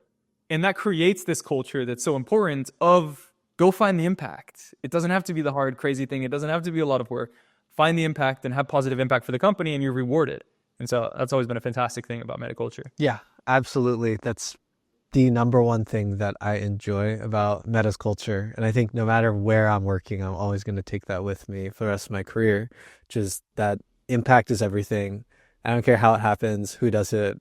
It's just, let's just get the job done and make things better. And in that case, sounds like you were trusted with this scope. The team grew to something where you're basically doing an IC6's job and you delivered massively, more than anyone expected. So I think the IC6 promo made a lot of sense. One thing that I think is unique about your career path, especially starting from 4 and onward or mid-level to staff, is it seems like your management chain was trusting you almost as a manager. They were telling you to give us how many headcount you need, and you're having one-on-ones with people and you are growing people in that sense. Did that come naturally to you? And am I seeing that right? Like that you were not purely doing IC stuff. You were also kind of an extension of your manager and doing some management stuff. Yeah, I think that's fair. And actually, I wanted to jump in and mention this, so I'm glad that you brought it back. Like, technically, when defining, well, I guess you can't say technically because tech lead isn't a defined role, but traditionally, tech lead is that you're setting the technical direction for the team. And so, as you just described, my role had like a lot more of a people aspect maybe than was traditionally the case. And of course, these engineers were still having one-on-ones with their real manager. Their real manager was determining their promos and whatnot.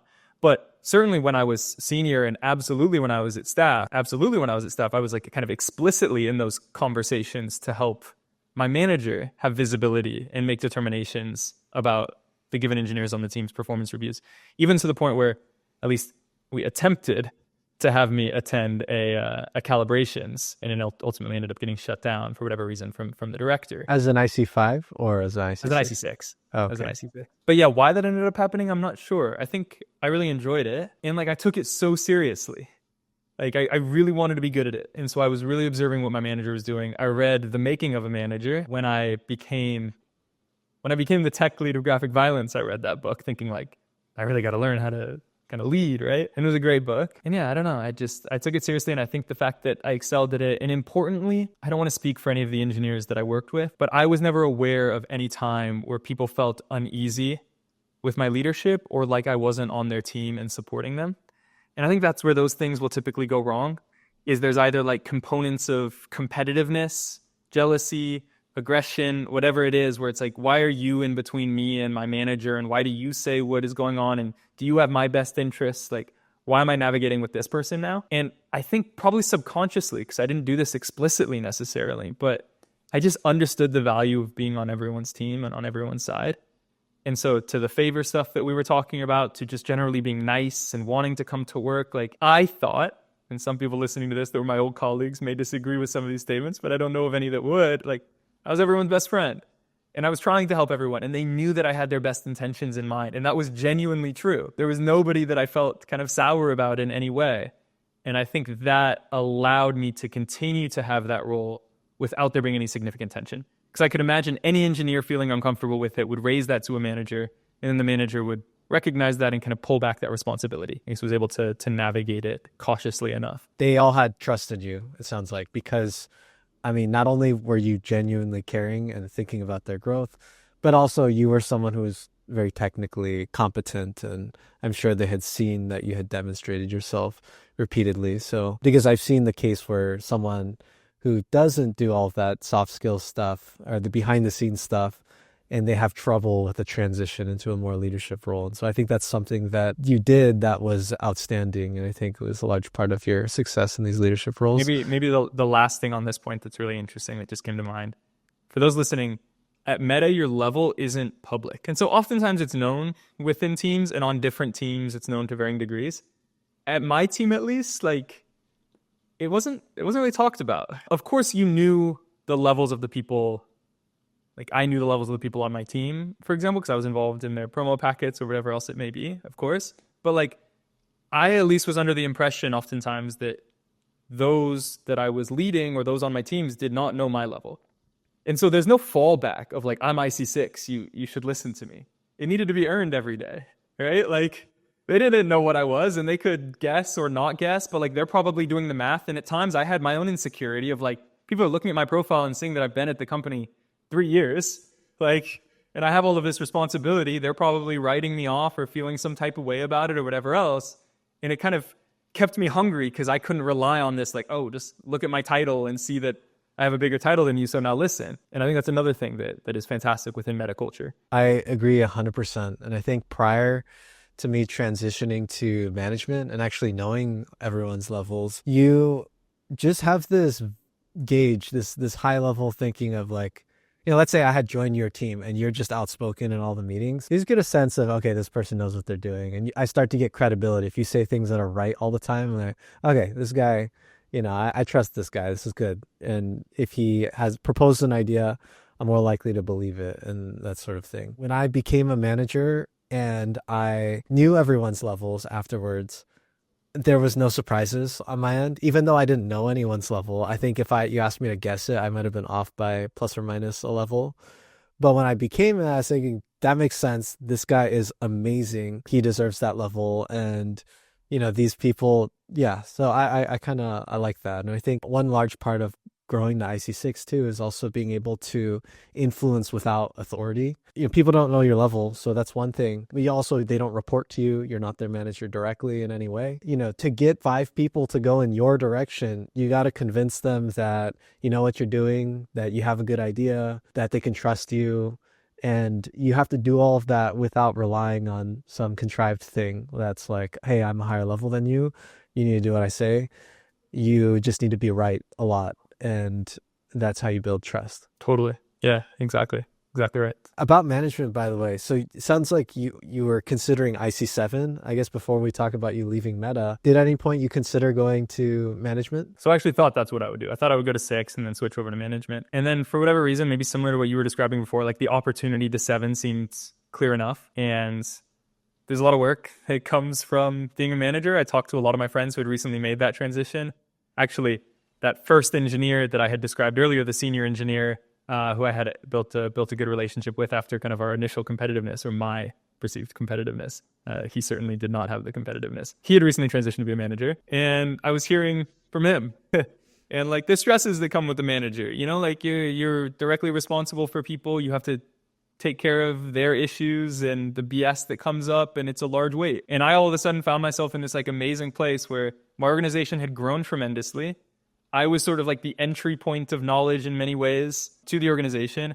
I had VP and director visibility and all these cool projects that I could work on across not just content integrity, my org, but integrity, the larger org of several thousand people. Yeah, I decided that let me get to 7 and then I'll think about switching maybe over to M2, because then I would avoid the petty problems, because M1s who are reporting to you typically have less small problems than, junior and mid-level folk reporting to you. Yeah, for me, I was faced with a similar decision. I think I got to 6 and I was thinking, okay, do I do 7 or do I go to management?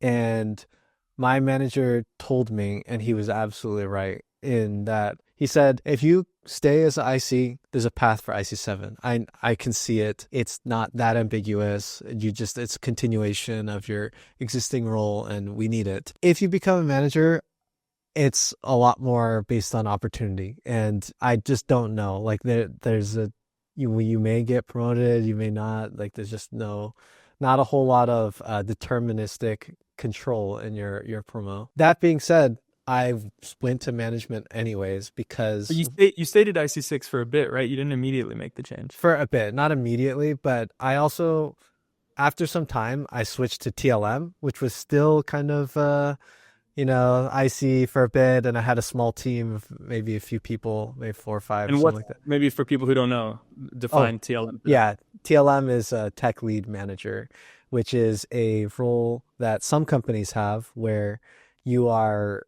I'll describe it on a high level. You're 70% IC, 30% manager, where your contributions are still carried as being an IC, but you have a small team of people that report to you. Often they're a team of specialists or something like that, where everyone's like kind of focused on like a very narrow, technically challenging problem. And so that's kind of like what I was doing.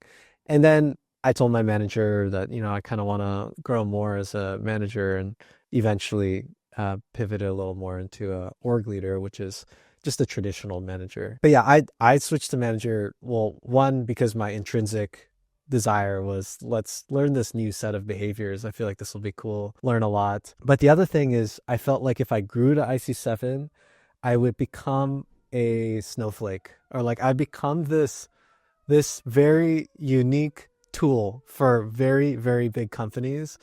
And I'm always thinking about the long term, and I just thought that, okay, I go to 7, and then what? Now I kind of like narrowed the opportunities that I can fit into, and I'm only useful in a handful of very, very big companies, and even more so if I were to grow to IC8. And at that point, you kind of, the show ends there. Some people get to IC9, but it's, for the most part, that's the end of your growth. And at a certain point, you've handcuffed yourself to that given company. Yes. Like in Meta's case, if you make it to IC8, not only do you have so much equity that to leave would be crazy, but you're not going to get hired, especially, at our trajectories. Let's just say hypothetically, I don't know the number of years, but eight years or something to IC8. To be 8 years into your career and go over to Google or whomever else and say, I'd like an IC8, they'd laugh at you, right?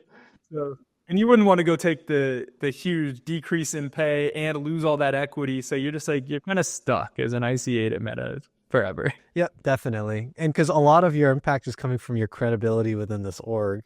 You go to Google, you don't necessarily have that. And so I just felt like, although I might have been happier in the short term going to IC7 and all of that, I decided, let's try out this new path and let's learn management. And I felt like I had a unique opportunity to do so. Not always easy to transition to management, especially as such a young IC at the time. So I felt like, okay, let's go for it. And what stands out as the kind of single biggest learning so far? Well, first thing I'll say is for the people out there who are thinking about career growth and all of that, what my manager said was right. My career, yeah, like your career as a manager is kind of proportional to the number of recursive reports you have. And, you know, unless your team is growing quickly, you're not going to get to that next thing. And so you kind of couple yourself to the growth of your org, which can be a good or a bad thing. Especially now at Meta and across all the big tech companies with the age of efficiency. Exactly. And the org chart got squeezed. Yeah, exactly. The opportunities there.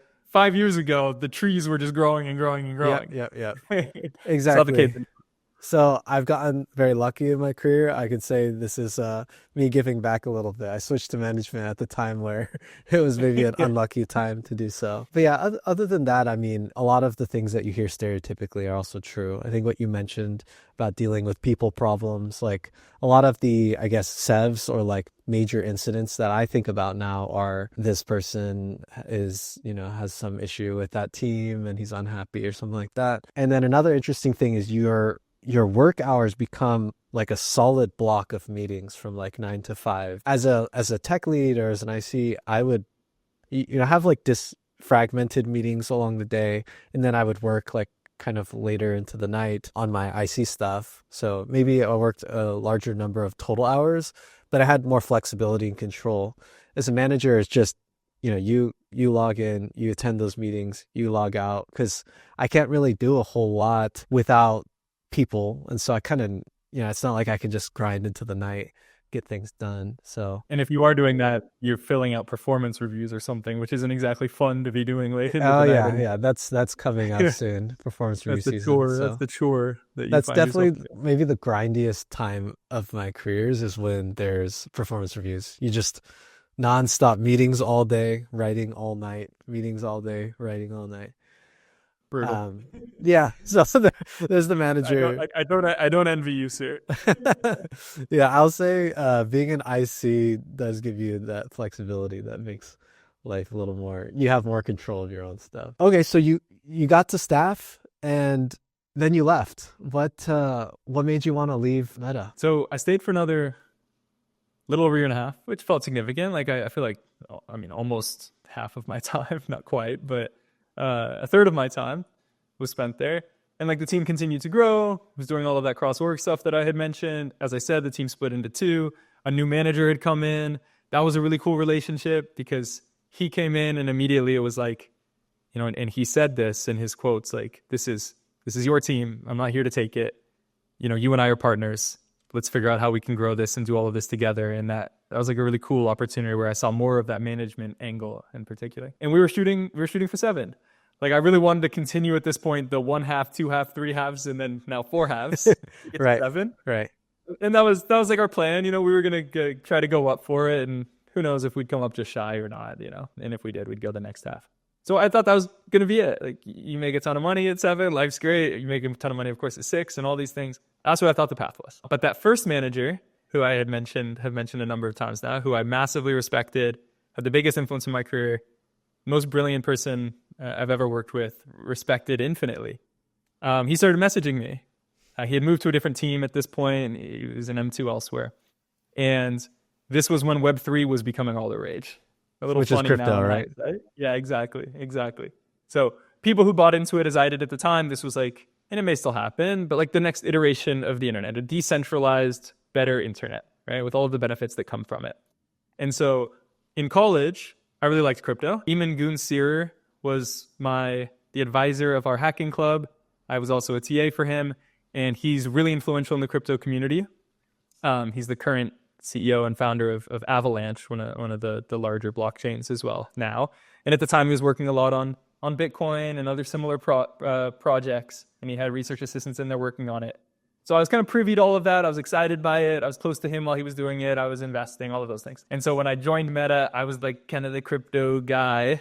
Sounds funny now. And so my manager at that time, now fast forward back to when he was on the different team, he started messaging me about crypto stuff and about Web3 because he knew that I had interests there. And so him and I were just talking a little bit on Messenger outside of a professional context, and we were brainstorming ideas, and eventually got to a point where we built something for fun, just the two of us outside of work, and we launched it, and it got 10,000 users or so in relatively quick order. And then we found ourselves in a position where he was ready to do startups. He always wanted to. I never thought that was going to be something that I was going to do. And I saw my path to promotion. I was like, why would I ever leave this? This place is great. I'm going to stay here until I'm a VP and just like retire into the sunset. But ultimately there was this opportunity where I had the person who I respected more than anybody in the world professionally, and we could go leave and try to do something. And we had something that had some traction. I initially said, like, I'm not going to leave until we get funding. Ultimately, I don't know. It was too fun and too big of an opportunity to give up. And so I left. I left all the equity. I left all the opportunities and all of these things in order to start a startup. And there were certainly regrets throughout the last, it's now been over 2 years. I think it's going to be 3 years in March. Sheesh. But in hindsight now, I don't regret it for a moment. So what is the thing that made you want to leave? Because you had this golden ticket to probably 7-figure plus earnings. Yeah, even thinking back to it in hindsight, it was kind of crazy. But there was no convincing from my manager and now co-founder at that time. He was super respectful of kind of my needs and my decision and all of that. Ultimately, it was that the things that we were talking about after hours, the things that we were tinkering with after hours, ended up becoming more fun than my day-to-day job. And ultimately, I would wake up in the morning and I would go to Meta, work from, my 7 to 5, 7 to 4, whatever it was. And I would be thinking about when work ended, being able to think about those different problems. And so it got to a point where I would have rather been doing that, and I wanted to spend my time doing that. And so without funding, without any of these things, just a little bit of traction, we took the leap. You left and then you went and you said you worked on startups for 2 years now. What's the high level roadmap so far? Yeah, so the really high level TLDR is that we left with this Web3 company. We don't need to get into too much detail. At a high level, it was like, we called it a social intelligence layer. So combining activities that people were doing in quote unquote Web 2, largely on Twitter, where people interact with crypto, NFTs, etc., with what was happening on chain, and then being able to do like some rankings and predictions and whatnot based on those combined movements. That was the first company. And it went well enough. Like it grew significantly, got to, I guess significantly in quotes, 100,000 users, which is like a significant portion of the active space at that time. We raised money, we were growing, great things. And then there was a lot of interest in acquisition, and we entertained that interest in acquisition. And fortunately for us, it ended up being about the time when the market took a downturn. Ironically, now here we are having this conversation and Bitcoin and crypto is back up to the moon, but there was kind of a lull there, right? And so we ended up selling that company. And then we found ourselves in this awkward position where it's like, we left our jobs for this like big Web3 vision thing. That's not working out. What do we do now? We have each other. I had my questions of like, should I just go back to big tech? I think that was never really in the cards for him. He was ready to continue to move on. And I figured, whatever, like here we are, 2 people. I trust him. I trust us. We have some money from the sale. Let's shoot. And so we ended up in this period of just trying so many different things. And this was probably like a 6-8 month period of just like trying ideas. And these were ideas from like truck factoring and invoicing to things in the design space to things literally all over the map. And nothing was totally clicking. And then throughout that journey, we built another product, which was pretty fun. It allowed you to go to any website. You click one button to copy that website and directly paste it, Control-V, into Figma.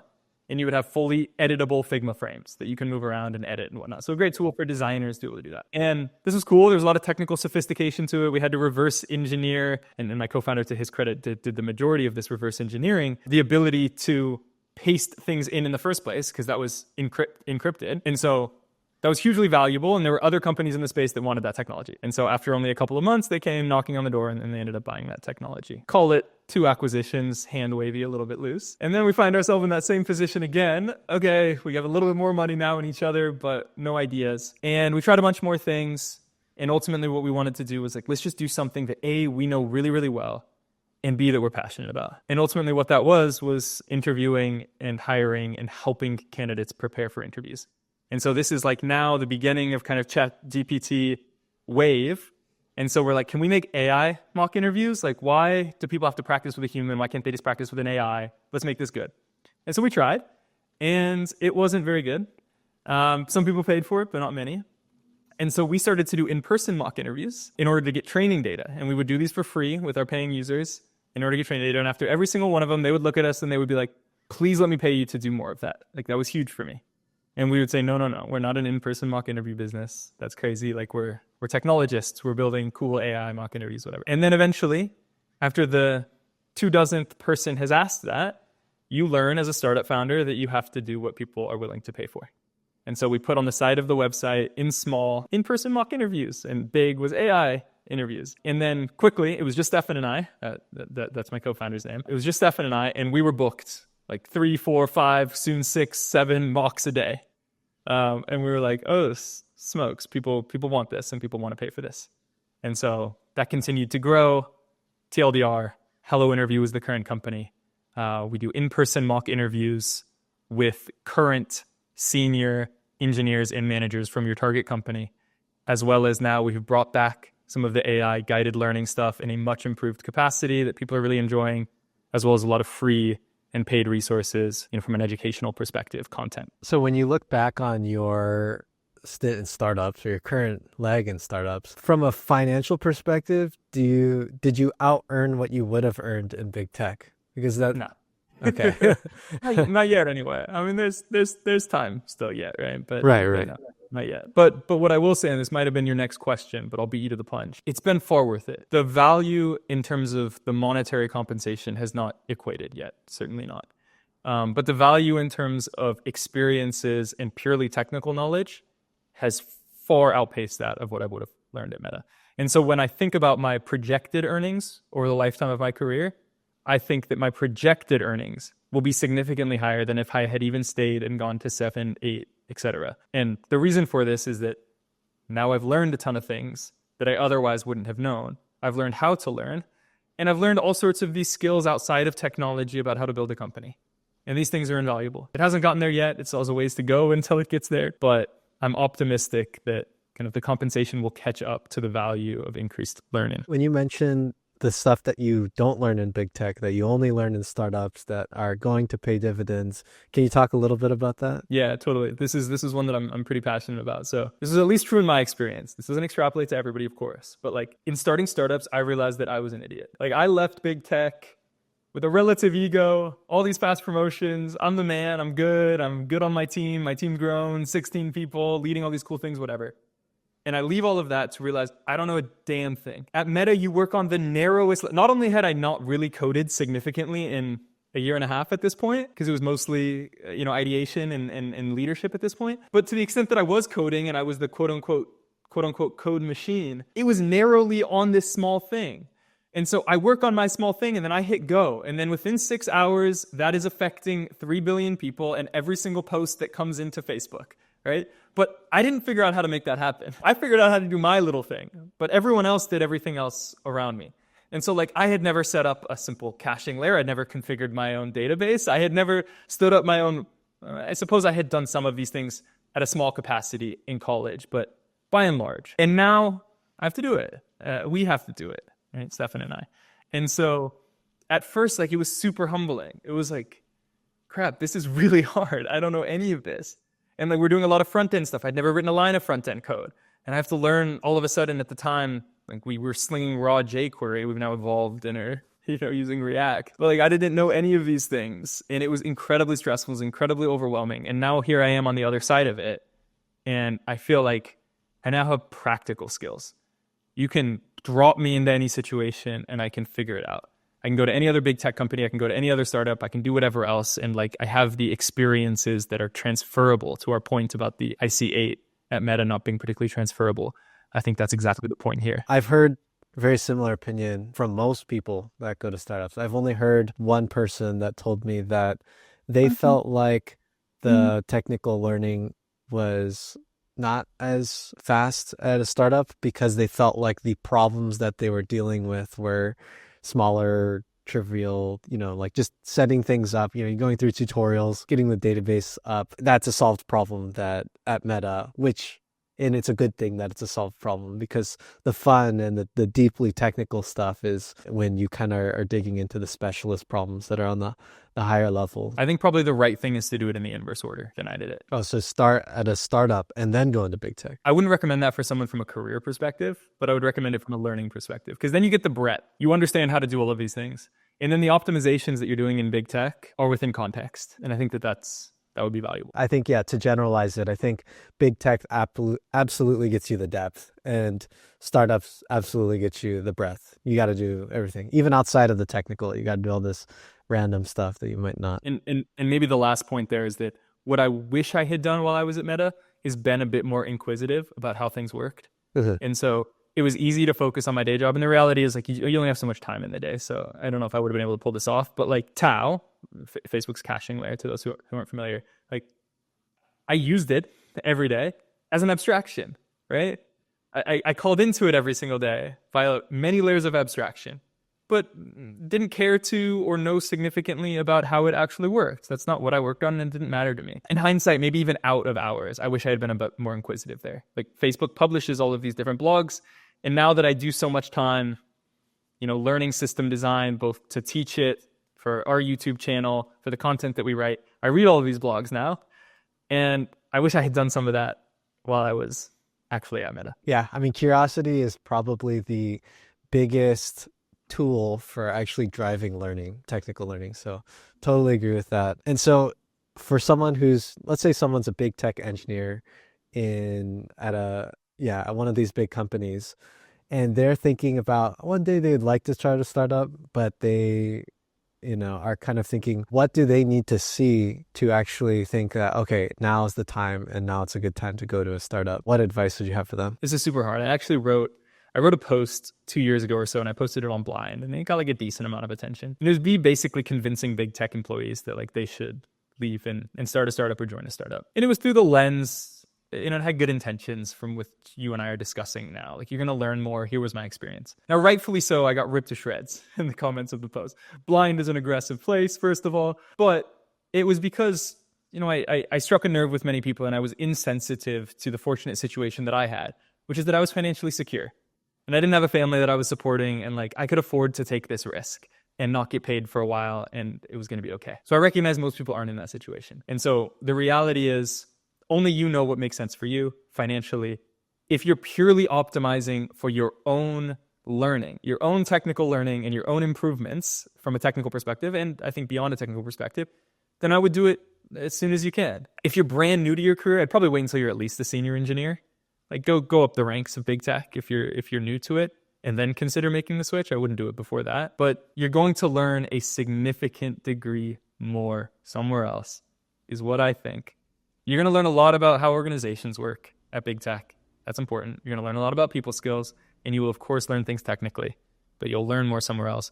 And maybe the middle ground is to like go to a Series B or Series C or something ASAP, spend your time there, and then consider starting your own thing, if you can afford to financially, of course. It is a privilege to not have a family, to be financially secure enough to be able to do it. So yeah, that makes sense. And I think, like I said, almost all of my friends at this point have gone off and done startups. So I think what you're saying makes sense, and a lot of people do enjoy it, and it is like this fun thing to do. And now is a cool time to do a startup with the advancements of LLMs, not just in terms of making a generic AI this company, but in terms of like accelerating your own rate of progress. Hello Interview is still to this day just Stefan and I in terms of 2 full-time employees. And we've flung a lot of code, and a lot of that code has been accelerated based on the tools that we have at our disposal now. And so like what would have been many week cycles at even a Meta with a team of some number of engineers, if you have 2 highly capable engineers and Claude at your disposal, you can move pretty quick. And plenty of opinions about where Claude's useful, where it slows you down, whatever, but I'll hold that for a different conversation. I think that could be really interesting. So for the last part of this interview, and I think this is my favorite part always, is just reflecting, looking back on everything. Your career going into Meta, growing so quickly, and then going into startups and, through those acquisitions and everything. I'm curious to look at all of that and ask you some questions. And so the first one that I'm curious about is, and maybe this is similar to what we were just talking about, but what periods of your career did you feel like you had the most skill growth? The skill growth was certainly, as we just alluded to, the startup stuff, undoubtedly. Of course, there's a lot of skill growth in the early days of your career as well, but everything pales in comparison to the startup journey from skill growth. Once you left to do the startup, that was like you never felt growth that fast. Yeah, totally. And it's all the things that they say growth should be. It was uncomfortable, certainly at first. It was stressful. It was like emotional at times. Credit to my co-founder for putting up with some, emotional moments for me where things felt difficult. But yeah, here we are on the other side of it, and it was all tremendously worth it. I'm curious about, because your career's grown so quickly, when you think about how many hours a week that you are working throughout the different parts of your career, how much were you working? During Meta, I usually tell people not a lot, and that's generally my advice. But like in reflection, it's probably not totally honest. I loved what I was doing. And so I got to work at 8 o'clock or so, maybe 8:30, and I left work at 5:30 or 6. But I got home and I decompressed and I sat down and I watched TV, I did whatever, and like I would open up my laptop and I would check an experiment, or I would tweak something, or I would do something because I was like passionate and excited about it. To the point where sometimes I would wake up in the middle of the night, because much of what we were doing was training models, which training takes time. I would wake up in the middle of the night being like, did my run finish? Like, let me go check it. Because I was just excited. And so if you actually accounted for all of those hours, certainly it's more than your average 40 hours a week. But at the same time, and this part's important, I love to snowboard. Wednesdays, I would leave work at like 2 o'clock and go drive up to the mountains. Being in Seattle, they're only an hour and a half, 2 hours away. And I would snowboard until 8 p.m. and then drive home. So like, you can do both. And you weren't working weekends or anything. Sounds like you were. Okay. No. If it was something I was passionate about, but not really. Right. Okay. So this sounds like, I don't know, maybe 50 hours a week or something. One of the more balanced career paths. What about when you did startups though? Exactly. Then it changed. Okay. So particularly with that first company, when I was both struggling to learn and consume everything I needed to, I didn't have my feet under me yet. And it was a company that like, it was doing a lot of fast-paced real-time data analytics. And so like a lot of things can break. And when they do break, because it's money, people really care about it. And it was stressful. And so I was working all the time. Like I'd be waking up at 7 or 8 and I would stop working at midnight or 2 a.m. in many cases. And like I couldn't leave my house without my laptop. Like I distinctly remember one instance where I felt like things were pretty good. I was going to leave and go to a friend's birthday party that was just up the street from me. And I went and I brought my laptop and I sat down and I ordered my food. And then bing, bing, bing, my pager duty starts going off that the whole site's down. And I'm like, God. And I grab my laptop and I start running down the hill to try to, because this was one particular moment where I think my co-founder was either on vacation or at something with his kids, or, like I was the only one to do it. And so that was stressful. And then now we've sort of come full circle, and that Hello Interview is starting to become much more stable. Things don't necessarily break. It's fortunately, in the nature of the business, not something where people are like eagerly staring at the site every second. There's less opportunities for things to go wrong. And now my hours are still more than my Meta days, just because you're passionate about your own company and you want to make it successful. But I go to friends' birthdays without my laptop. Okay, that's good. I remember you telling me that you were looking, and you also wrote a post about it, the work-life balance and, not good. But by you doing startups, you're kind of contradicting that by working such an insane amount of hours. So what do you say to that? Yeah, so I was at this point, I think you and I chatted about this a little bit. I was at this point at the end of my Meta career where I had kind of come to like this come to Jesus moment where I had been chasing the next ring in the ladder the whole time. I had just been focused on that. That was about to come to an end. Certainly if I got that 7 promotion, I need to kind of figure out what else matters in life. I'd been hyper optimizing for my career growth and like letting other things around me maybe slip consequentially. And I had convinced myself of this realization that like there's 2 paths in life. One, you make sure you're really passionate about work and you just spend all your hours on that because that's what you love and it checks all of your boxes. It checks your relationship boxes, it checks your fulfillment boxes, obviously the monetary boxes. Or you just look at work as something that supports your passions financially. And so you go to work, you do a good job, you do a great job from 9 to 5, and then you hang out with your friends and you travel the world and you live a great, fulfilled life, finding other things that find you passion.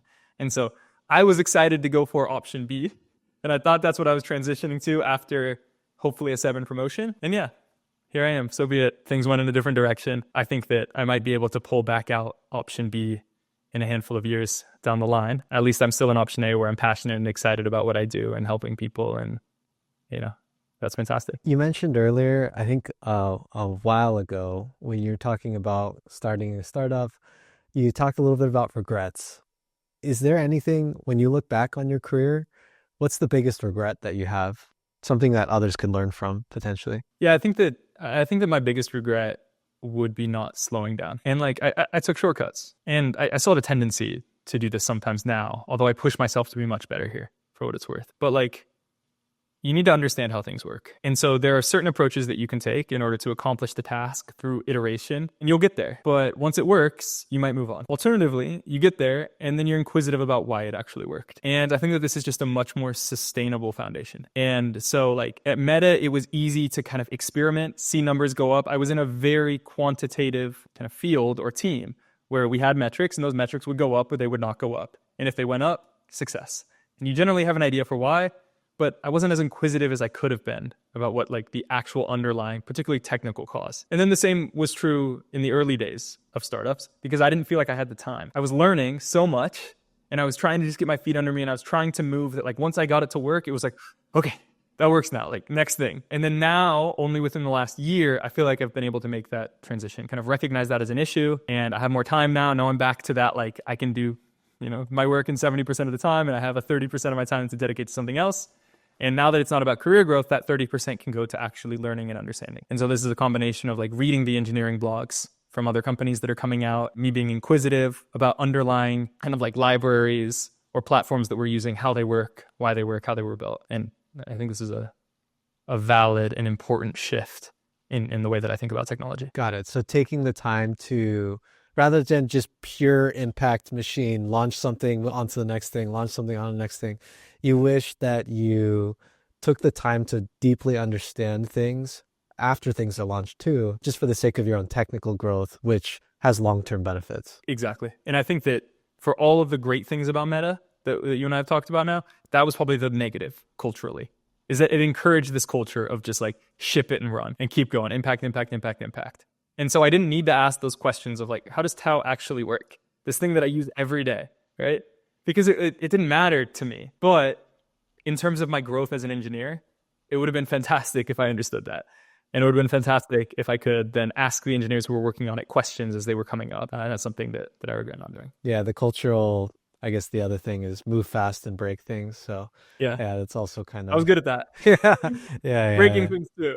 But I could usually fix them fast enough that nobody noticed or cared. But yeah. Right. Yeah, I've had my fair share of breakages too. Okay, and then the last thing that I like to ask everyone is if you could go back to Evan, who's just graduating college and is entering the industry, and you were to tell that Evan something, what would be the advice that you give yourself just starting out in your career? Yeah, I'm gonna take a more maybe emotional angle on this as opposed to technical or career oriented. But I think the advice to me would be to really invest in relationships and the aspects outside of work. I'm only just now realizing in the last year and a half or so that I was underinvested in friendships and romantic relationships and things of this nature.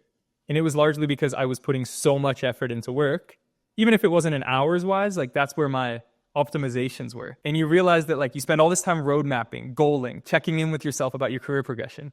But in terms of general life progression, I didn't apply nearly that same vigor. And so I think that had a negative consequence. And only moving to LA now 2 years ago did this shift. And this is because I got pulled out of the tech bubble. Now a lot of my friends don't work in tech. And we invest a lot more in each other, both financially and from a time perspective.